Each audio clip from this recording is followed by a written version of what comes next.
Sans plus tarder, commençons avec le premier sujet. La cellule active de l'Institut de l'Afrique des libertés, basée à Bamako, au Mali, vous savez, nous sommes une association de chercheurs en sciences, en philosophie politique, en analyse, en conseil politique, association légale basée à Bamako, au Mali.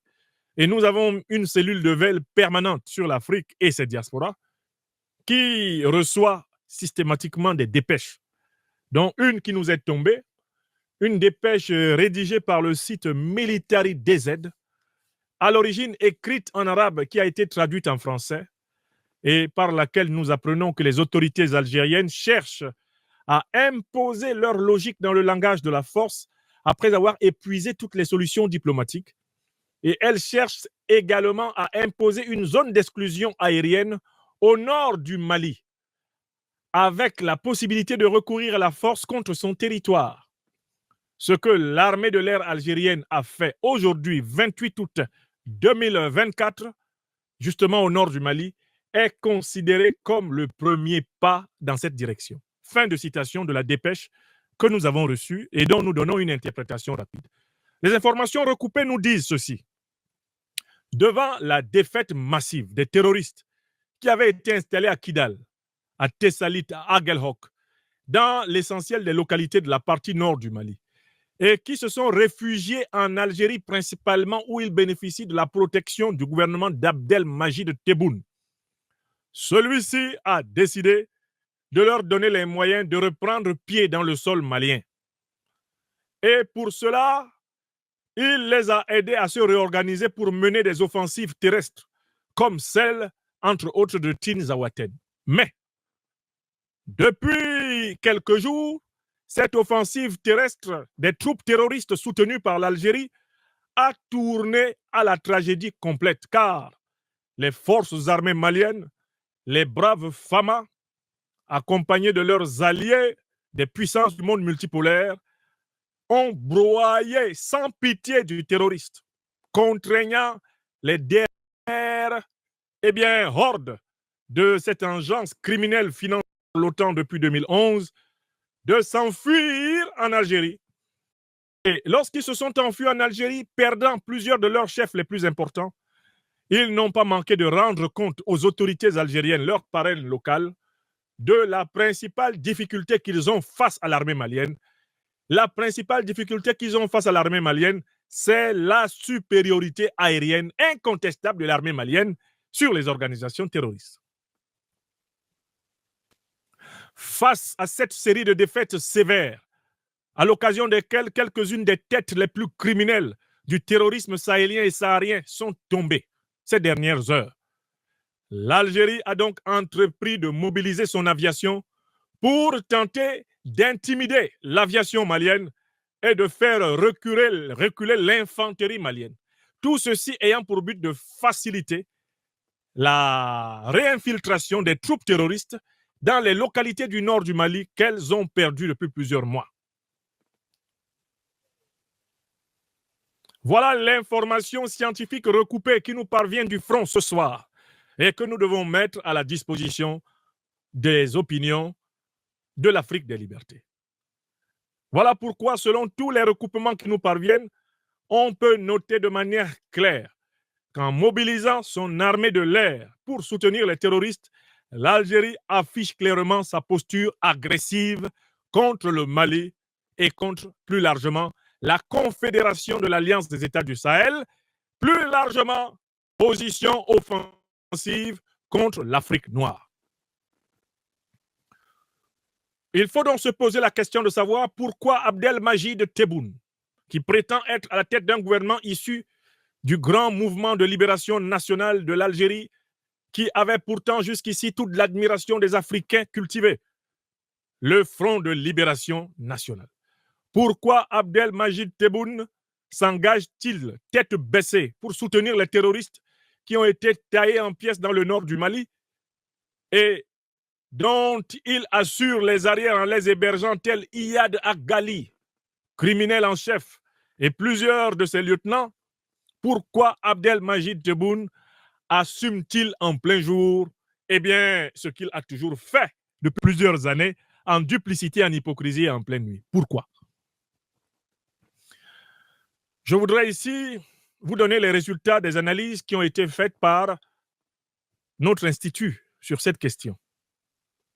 La première raison pour laquelle Abdelmajid Tebboune se comporte ainsi, elle s'enracine dans l'histoire longue des relations entre le peuple arabe d'Afrique du Nord et le peuple noir. Ce sont des relations qui, vous le savez, ont été marquées par l'épisode de la traite des Noirs. Et dans l'inconscient psychique des Arabes, de quelque pays que ce soit, est demeurée la trace de l'idée qu'en raison de la relative clarté de leur peau, ils seraient des êtres supérieurs. D'où les mauvais traitements en général administrés aux populations noires, même quand elles sont d'origine égyptienne, algérienne, tunisienne ou marocaine, par rapport aux populations arabes de peau claire. Ça, c'est la première raison. Et il faut être d'une mauvaise foi multiséculaire pour ne pas la noter. La deuxième raison pour laquelle Abdelmajid Tebboune se comporte comme il se comporte, elle vient du fait que pendant très longtemps, notamment depuis l'effondrement de la Jamahiriya arabe populaire socialiste libyenne, du camarade guide Muammar el-Kadhafi, l'Algérie est incontestablement devenue la grande puissance du centre-nord de l'Afrique. Abdelmajid Tebboune et ses compagnons voient d'un mauvais œil l'émergence d'une grande puissance d'Afrique noire au sud de l'Algérie. Ils y voient la remise en cause du leadership algérien sur le Sahara et sur le Sahel. Ça, c'est la deuxième raison. La prétention algérienne à être la plus grande puissance d'Afrique du Nord se sent heurtée par la montée en puissance de l'Alliance des États du Sahel et notamment la Confédération de l'Alliance des États du Sahel préparant la Fédération sahélienne. C'est la deuxième raison qui est connectée à la première raison, le préjugé de la supériorité raciale. Il y a une troisième raison. Elle renvoie à la nature profonde du régime qui est au pouvoir en Algérie, le régime du FLN. Ce régime n'a du FLN historique que la coquille. C'est un régime qui, en réalité, singe le grand nationalisme historique algérien, mais qui en a perdu la substance. Car, en fait, globalement, à la tête de l'Algérie, trônent des généraux et des civils corrompus jusqu'à la moelle. Dans ce pays circulent des masses colossales d'argent sale, des tonnes et des tonnes de drogue, de trafics illicites. C'est un pays gangréné, notamment à son sommet par une corruption abyssale effrayante, une corruption inhumaine. Par conséquent, le régime au pouvoir en Algérie a trouvé comme parade ces dernières années de chercher, dès qu'il est en difficulté, à accuser un adversaire étranger. Alors, les adversaires, les boucs émissaires traditionnels du régime algérien sont connus. Quand il est en difficulté, parce que son peuple le conteste et demande des institutions qui lui donnent le bien-être, ce régime cherche noise à la France, fait des histoires avec la France et fait porter à la France toutes les responsabilités de cette turpitude interne. Quand il ne peut pas chercher noise à la France, parce que la France est, en raison de sa criminalité pendant la période coloniale, l'ennemi naturel de la conscience historique algérienne, ce régime se rabat tout naturellement sur son voisin marocain, à qui il fait porter le chapeau de tous ses malheurs. Oui, la diplomatie tactique et stratégique algérienne se réduit à une chose très simple. Quand les choses ne vont pas bien en Algérie, soit c'est la faute à la France. Si on n'a pas réussi à accuser la France, c'est la faute au Maroc. C'est la faute au Maroc. Donc, c'est un régime qui nous a habitués à sa manière inimitable de s'asseoir. Comme il ne se légitime pas en rendant aux Algériens la prospérité qu'ils méritent, parce que l'Algérie, c'est un pays pétrolier et gazier, mais dont l'écrasante majorité de la population croupit dans la misère crasse.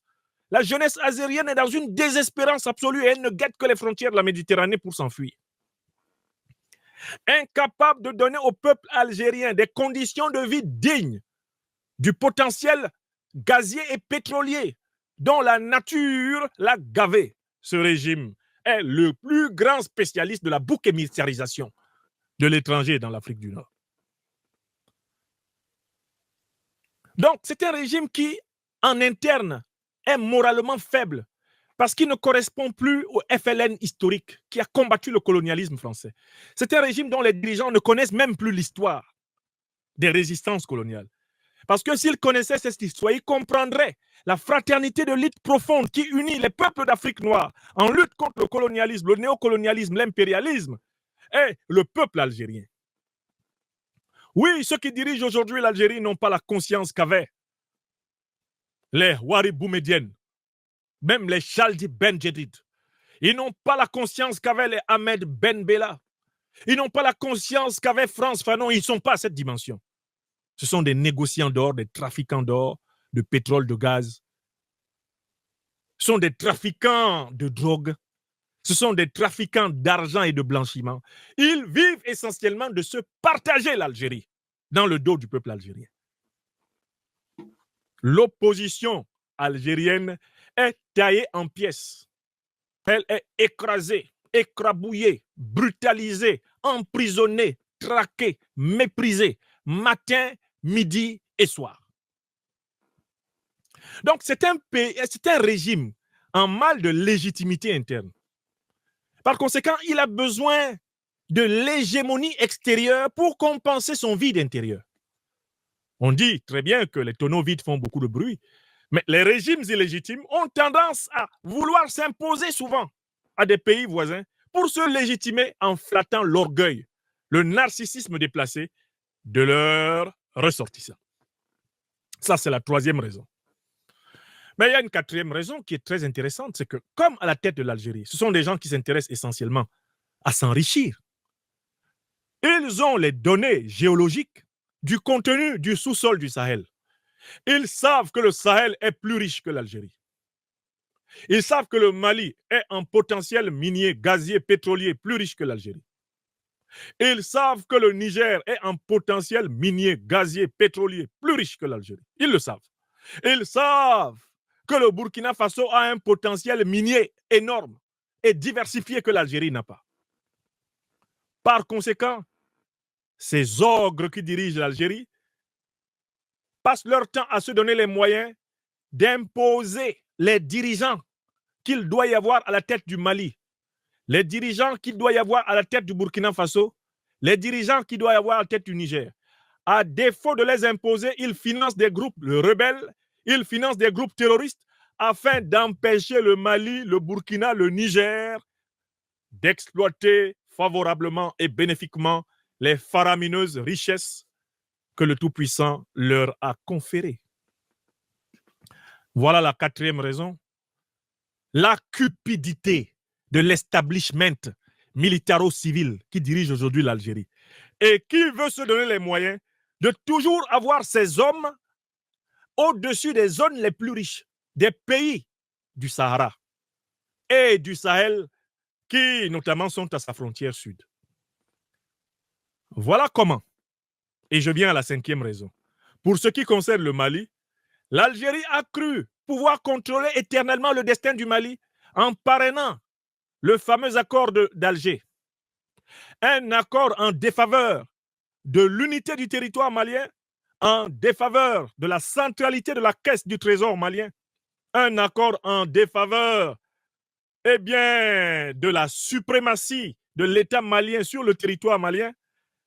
L'Algérie a tout fait pour essayer d'imposer cet accord qui lui permettait en réalité de protéger ses protégés et de leur donner ce qu'elle considérait comme le Mali utile, le Mali riche, le Mali gorgé de matières premières, le nord du Mali. J'ai lu l'accord d'Alger d'un bout à l'autre. L'accord d'Alger n'a été rédigé sous l'égide de l'Algérie que pour tout faire pour que l'État malien ne soit pas le maître du nord du Mali. Et c'est là que les objectifs de l'Algérie rencontrent ceux du néocolonialisme français, qui depuis le 19e siècle a constamment tout fait pour que le gouvernement de Bamako ne soit pas le maître de toutes les richesses de 1 241 000 et plus de kilomètres carrés. Le régime colonial, puis le régime néocolonialiste français ont toujours veillé à entretenir des sécessions dans le nord du Mali afin d'empêcher l'État central malien de tirer tout bénéfice des réserves extraordinaires de matières premières stratégiques de la partie nord de son territoire. Sur ce point, la stratégie du diviser pour mieux régner du colon français est entrée en convergence, en congruence et en complicité avec les intérêts déplacés de l'Algérie. La convoitise algérienne côtoie la convoitise néocolonialiste française. Voilà pourquoi les mêmes chefs rebelles, les mêmes sécessionnistes sont soutenus par les néocolonialistes français et par les pourvoiristes corrompus d'Alger. Est-ce que c'est clair? Je suis en train de vous donner une clarté de compréhension de ce qui se passe. Si Alger soutient aujourd'hui Al-Qaïda et l'État islamique contre le Mali, de la même façon que l'OTAN les a soutenus pour assassiner Kadhafi et détruire la Libye, c'est parce que Alger compte bien par là continuer indirectement d'avoir la même mise sur l'or, le pétrole, le gaz, le manganèse, le diamant, le lithium, l'uranium, eh bien, des pays du Liptako Gourma. Voilà ce qui explique que devant la débandade militaire des criminels qui avaient pris Kidal en otage, qui avaient pris en otage Tinzawaten, qui avaient pris Aguelhok, Tessalit, devant leur taillage en pièces par les forces armées maliennes, Alger a fini par sortir du bosquet et assumer la couverture aérienne des groupes terroristes. C'est cet événement qui a eu lieu aujourd'hui. Maintenant, j'en viens à la conclusion de ce premier point. Ainsi, en apportant un soutien aérien aux groupes terroristes boutés du sol malien par les forces armées maliennes, Alger assume ouvertement la responsabilité d'avoir participé à Tinzawaten et, comme aujourd'hui, aux opérations terroristes qui ont provoqué la mort de dizaines de soldats maliens et de soldats russes. Alger assume par conséquent son association avec l'OTAN, assume par conséquent son association avec les néo-nazis ukrainiens. Alger assume par conséquent son association avec Al-Qaïda, l'État islamique, contre l'Afrique noire. Dès lors, il n'y a qu'une seule conclusion. L'Afrique n'a aucun autre choix, d'abord au niveau de la Confédération des États du Sahel, que de répondre d'une seule et unique voix à Alger, en levant des moyens aériens exceptionnels pour défaire l'armée algérienne à la frontière nord de l'Afrique noire. Ça, c'est le premier point. Il faut montrer à l'armée algérienne qu'elle ne peut pas impunément entrer en Afrique noire. Et pour cela, deuxième remarque, la Fédération de Russie va devoir assumer ses responsabilités. Elle ne pourra pas permettre aux Algériens de participer au meurtre des alliés russes de la Confédération de l'Alliance des États du Sahel sans graves conséquences.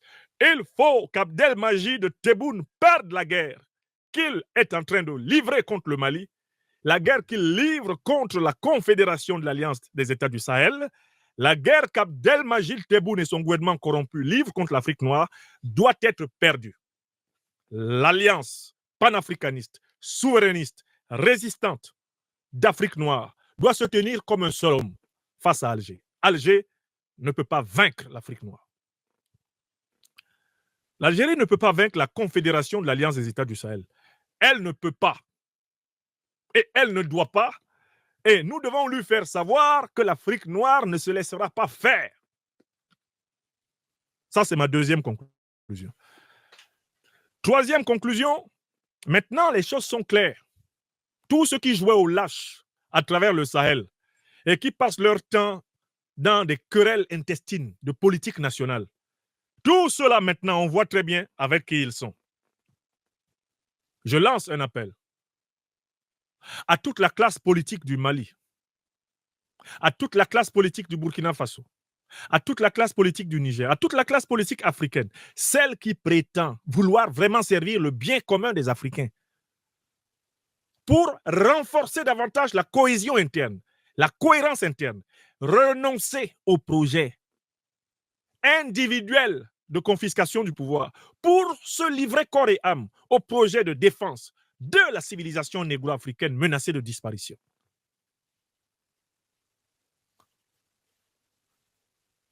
Je suis quelqu'un qui connaît le Sahel, non pas simplement par les livres, mais je le connais maintenant par les visites de terrain. Et je sais les débats intestinaux que j'ai entendus au Mali. Je vois des petits déchirements qui sont une honte pour notre continent. Dans la classe politique burkinabé, au moment où le président Ibrahim Traoré est concentré sur le front, au moment où le président Assimi Goïta doit lui-même se déplacer pour continuer à galvaniser les troupes sur le front, au moment où le président Abdourahmane Tiani se prépare à ces actions de déstabilisation qui ne manqueront pas de viser le Niger, il y a des petits politicards qui sont dans les capitales en train de tendre des pièges aux transitions. Il y a des petits politicards qui sont dans les capitales en train de faire des petits calculs pour être candidats aux élections présidentielles, qui pourtant risquent de ne même pas avoir lieu avant longtemps, parce que le Sahel est en guerre. Il y a des individus qui sont dans des querelles de chiffonniers dans les capitales africaines, dans les capitales sahéliennes. Alors qu'on a une bataille de sauvegarde de la civilisation négro-africaine, dont la ligne est la forteresse, la frontière nord de l'Alliance des États du Sahel. À bas les petits politicards, à bas les intrigants, à bas les manœuvriers de quartier,